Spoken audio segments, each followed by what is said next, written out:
with RJ Anusha. Radio city నువ్వు నేను ఓ సినిమాలో ఇవాల్టి సినిమా ఆయిషా. ఈ సినిమాని డైరెక్ట్ చేసింది రాజ్ శ్రీ ఓజా గారు.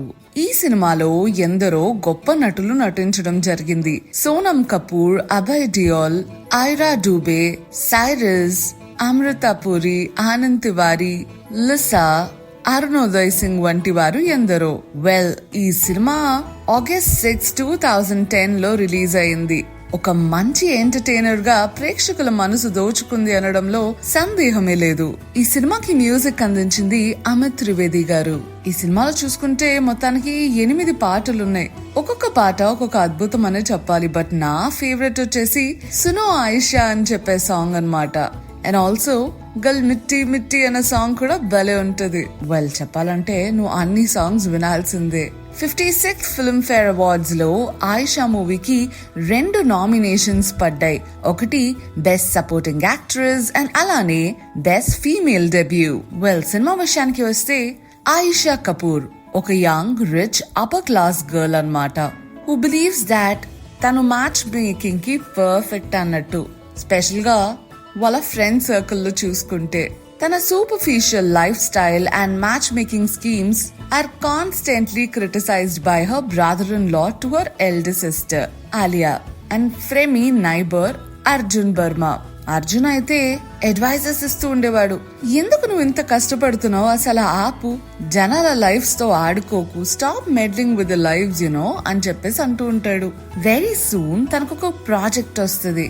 అదేంటంటే to make a match between her middle-class small-town friend Shefali with a sweet-meat business tycoon and friend Randhir Gambhir. వీటికి తన ఫ్రెండ్ అయిన 20 పింకీని యూజ్ చేస్తా ఉంటది. ఆయిషా ఉన్న సర్కమ్స్టాన్సెస్ అన్నిటినీ వాడేసుకుంటూ ఉంటది షిఫాలి మరియు రణ్ధీర్ ని ప్రేమలో పడేలాగా చేయడానికి. అలాంటి ఒక సిచ్యువేషన్స్ లోనే she meets her aunt step son Dhruv Singh. తినైతే ధ్రువ్ కి చాలా అట్రాక్ట్ అయిపోతుంది. ఈలోపు అర్జున్ ఆయిషాని వన్ ఆఫ్ హిస్ కొలీగ్స్ కి ఇంట్రడ్యూస్ చేస్తాడు. That is Aarti Menon, who's from New York city. Ayesha ఆర్తిని చూసిన వెంటనే తన ప్రెజెన్స్ తిని డిస్టర్బ్ చేస్తుంది. రణ్ధీర్ అందరి కోసం అని చెప్పేసి ఒక రివర్ రాఫ్టింగ్ క్యాంప్ ఆర్గనైజ్ చేస్తాడు. అండ్ ఆయిషా ఇదే ఛాన్స్ గా షిఫాలిని రణ్ధీర్ ని అక్కడికి తీసుకొచ్చి ఎక్కువ టైం గడిపేలా చేస్తుంది.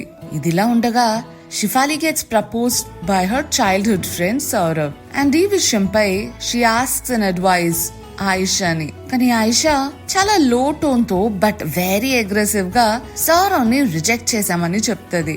And she says to get with Randhir instead.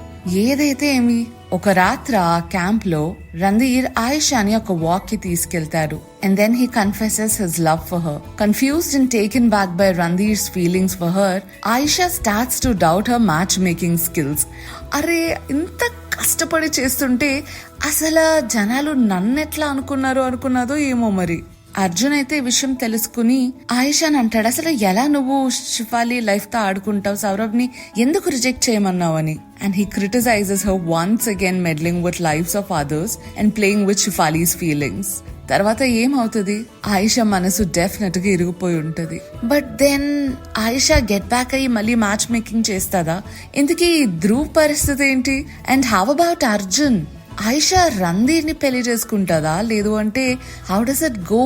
ఇదంతా తెలుసుకోవాలంటే సినిమాని ఒక్కసారి చూడాల్సిందే. అదబ్బా నువ్వు నేను ఓ సినిమాలో ఇవాల్టి సినిమా ఆయిషా.